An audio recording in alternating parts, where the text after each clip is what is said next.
ago, one of my cousins that I was very close with came into a road bump or a speed bump, one of these. In 2018, my cousin Amanda was diagnosed with cancer. And she had a wonderful husband and 3 kids and had life planned out. Her future looked bright. See, but cancer hit. And most of you know cancer can be truly awful. Many of us have experienced that in some way, whether personally or knowing somebody who has. Not just physically, but there's emotional pain there as well. And I've gotten to see firsthand how cancer can truly affect families and spouses and friends. And in those moments, in those heartaches, in those moments of suffering, it's easy to get frustrated with God. Right? And I understand that. It makes sense to get frustrated with God because people get cancer that shouldn't get cancer. Right? People get sick that shouldn't get sick. They get sick too young. And I would completely understand if my cousin raised her fist with God or questioned where he was in those moments or stopped believing altogether. But her posture was different than I would expect. I was reading through her blogs during her cancer journey, and I want to read one of the writings from it. So this is what she said a few years ago. With my cancer diagnosis, God literally gave this view on life that is just the most precious and priceless thing. We get to live a life where we know exactly what is the most important thing. I'm sure that looks different for everyone, but ours is our family and friends and our time with them. None of this materialistic or other stuff going on in the world matters, and I will forever be thankful for getting to live like this. And not to cause any anxiety, but you are just as terminal as me. Life is so short, and you never know. That is what I wish everyone knew and lived by.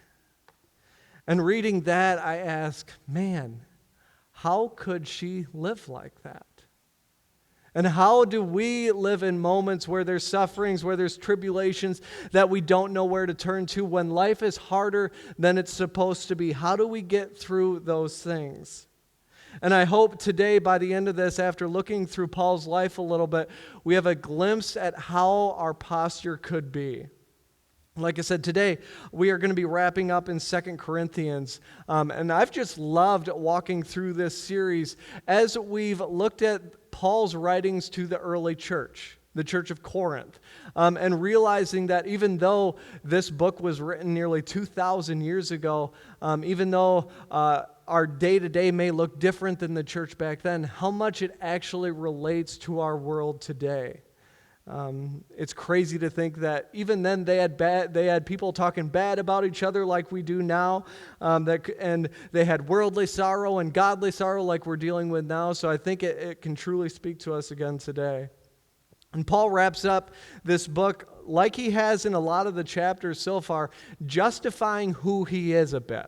Saying, no, I have a right to say these things. This is why I'm saying those. But he also describes the kind of life he has lived as a Christian. And I would argue that Paul is not only trying to prove that, hey, I have a right to say these things. He's saying, hey, if you live this life, if you turn to Christ, you're not necessarily guaranteed that life is going to be all flowers and roses. Like there may be heartache, there may be hardship in your life.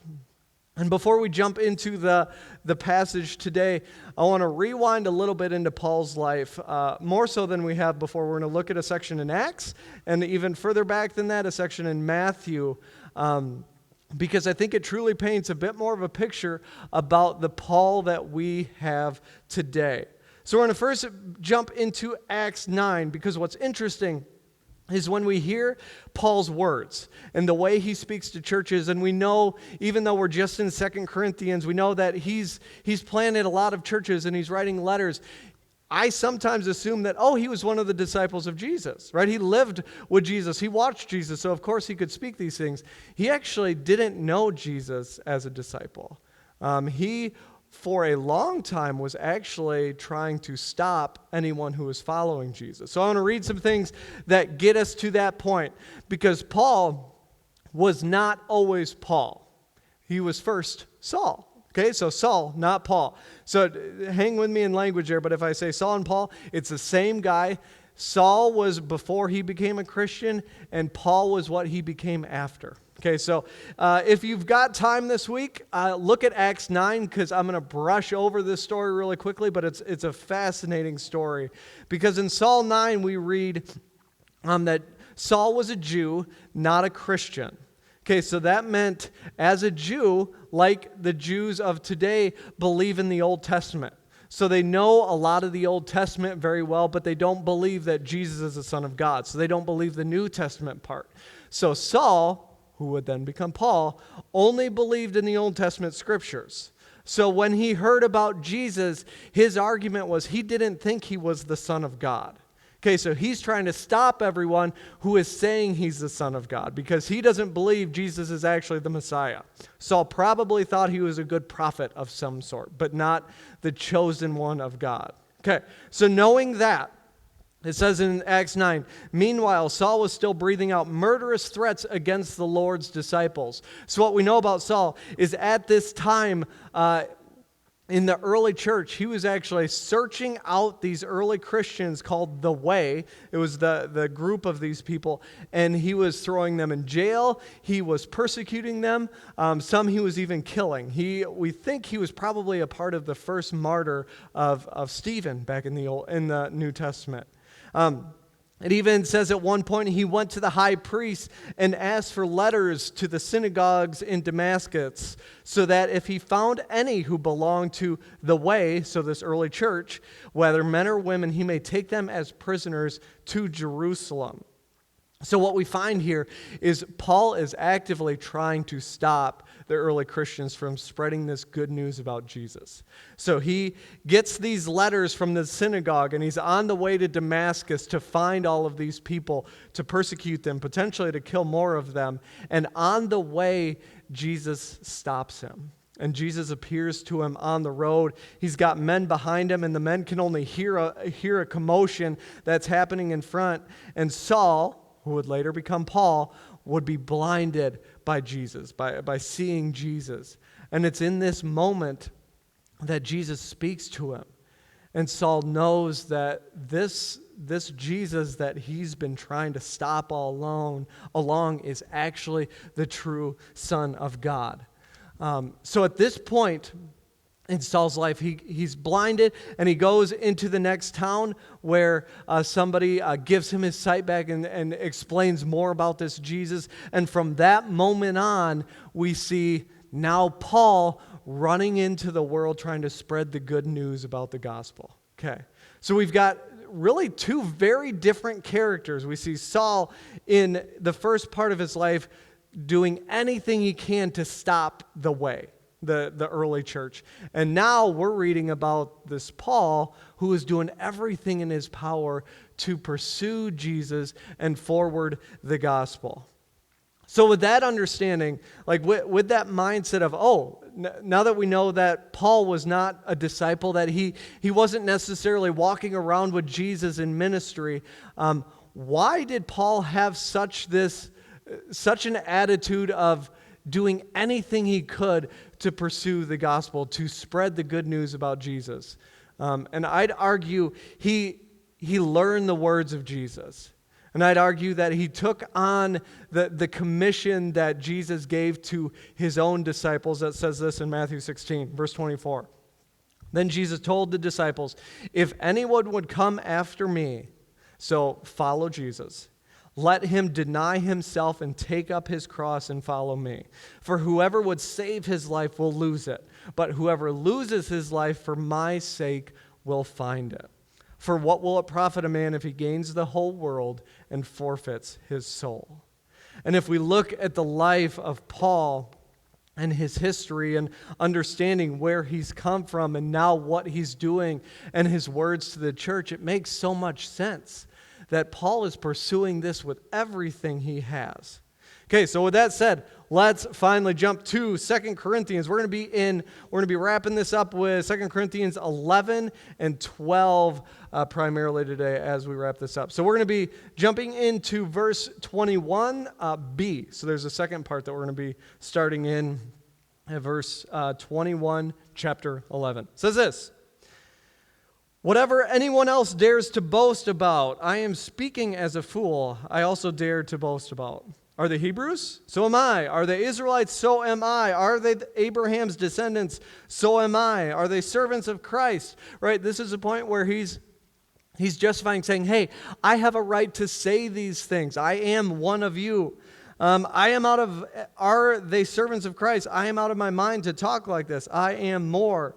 I have worked much harder, been in prison more frequently, been flogged more severely, and have been exposed again and again. 5 times I received from the Jews the 40 lashes minus 1.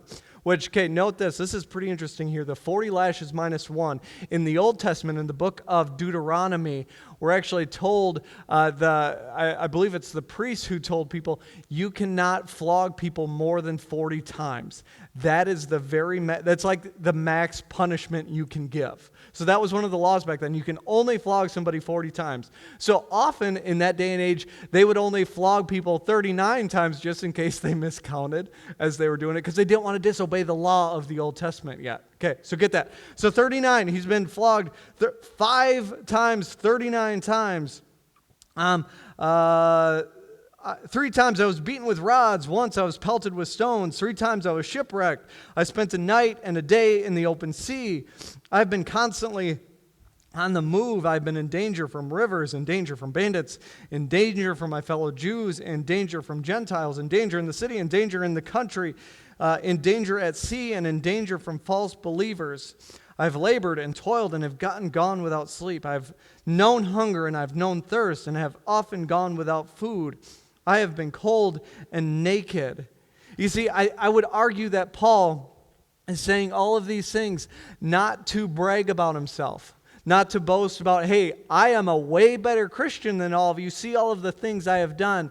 He's saying these things to this church and saying, hey, if you're truly going to jump into this world as a follower of Christ, this may be what you experience. See, notice this kind of posture that we see here. When we look at the lives of the Corinthians throughout this book, he's writing, you can either follow the ways of this world and have this comfortable life, or you may follow the ways of Christ, and it may not be as comfortable as you think.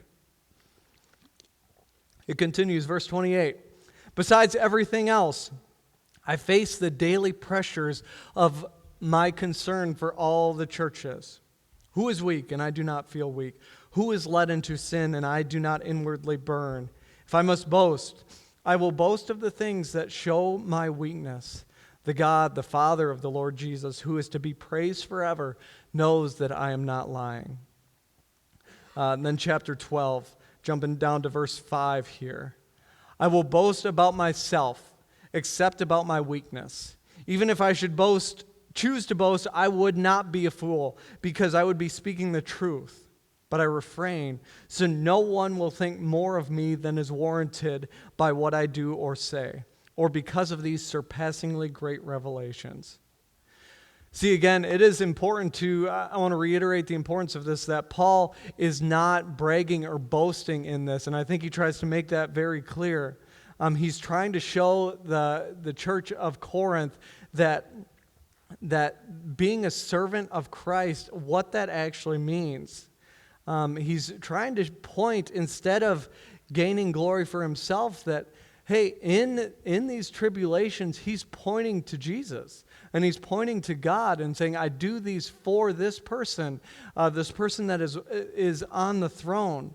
And he's saying, if I may boast, may it only be in God, the Father of Jesus Christ.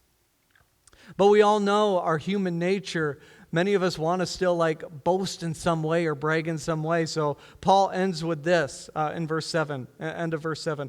Therefore, in order to keep me from being conceited, I was given a thorn in my flesh, a messenger of Satan to torment me.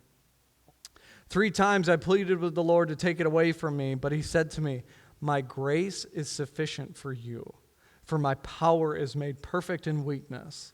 Therefore, I will boast all the more gladly about my weakness, so that Christ's power may rest on me. That is why, for Christ's sake, I delight in weakness, in insult, in hardship, in persecution, in difficulties, for when I am weak, then I am strong. I want to read that last verse one more time. Listen to this carefully. That is why, for Christ's sake, I delight in weakness, in insult, in hardship, in persecution, in difficulties, for when I am weak, then I am strong. See, Paul lived out a drastically different life because of the challenge of Christ in his life. Because Christ said, "Take up my cross and follow me." And that statement sounds really good until we realize what taking up the cross means. Right? Many of us will wear the cross around our neck or display it in our house in a picture frame.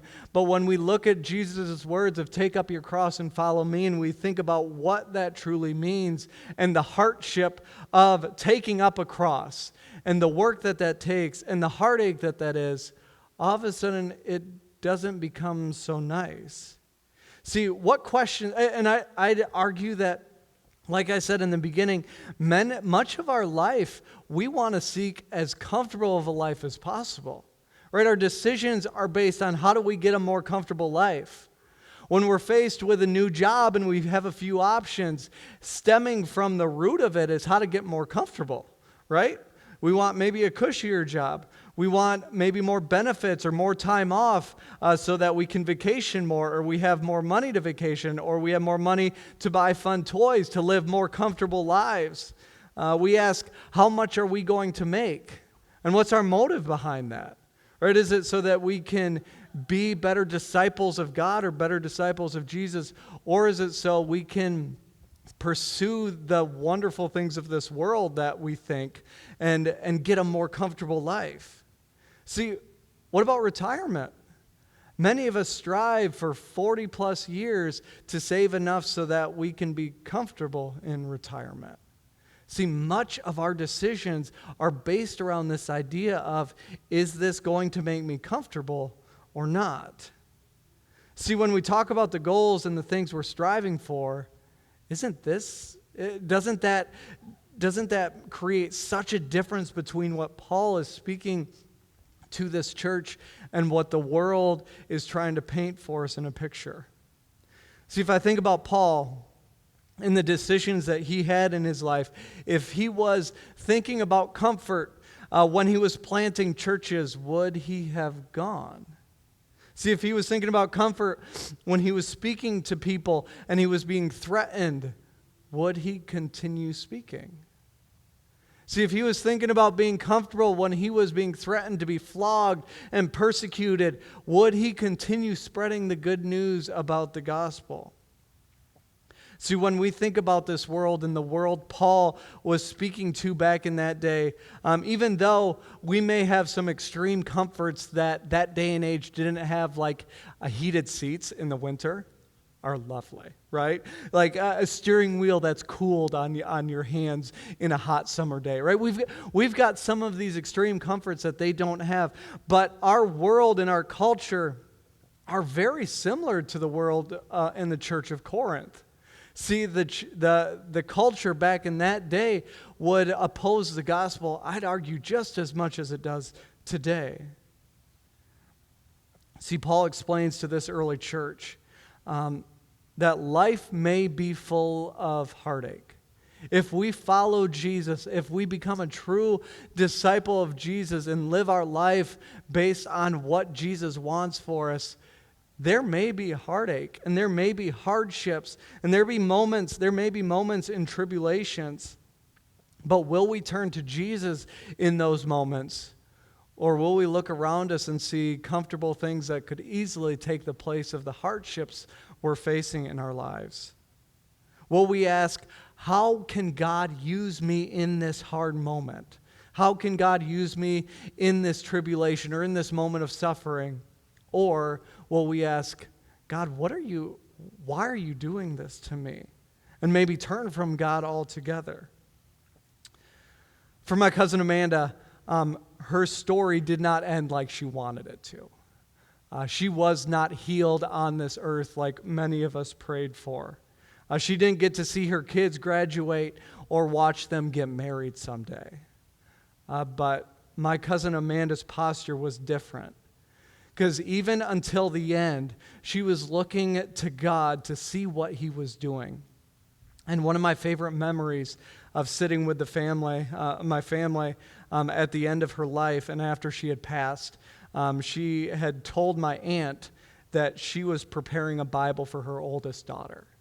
And in that, she was highlighting sections of Scripture that she clung to in those final days. And that was the final gift to Amanda's daughter of this Bible of, hey, regardless of what you're going through, the suffering that you may experience, God's got it covered. And if it's in moments like that where people of faith can lean to God and understand that he is still doing something, even if we don't fully understand it, I don't think it gets any better than that. Even though her life was full of trials, full of tribulations, full of suffering, she never turned away from God. She was always pointing her head towards Jesus. And I'm not sure what you walked in here with today. I don't know what life has thrown at you. I don't know what hurt you or suffering you may be experiencing today. But I want you to hear some encouragement from Romans 8:28. It says this, "And we know that in all things God works for the good of those who love him, who have been called according to his purpose." God is doing something through our hurt, through our tribulation. We may not see it right away, and we may not see it ever, but God is doing something. So my question is, why did Paul have hope? All right, why did Paul have hope? And in a later letter, he wrote this, and I think he answers this really well. It says, "Because I belong, body and soul and life and in death, to my faithful Savior, Jesus Christ." See, Paul knew who he belonged to. He didn't belong to the comforts of this world, the things that this world had to offer, because he knew that they would be fleeting. He knew he belonged to Jesus. And because of that, he could be strong in the suffering, in the tribulations, and the heartaches that was in his life. I'm going to invite the band to come up to end with a final song today.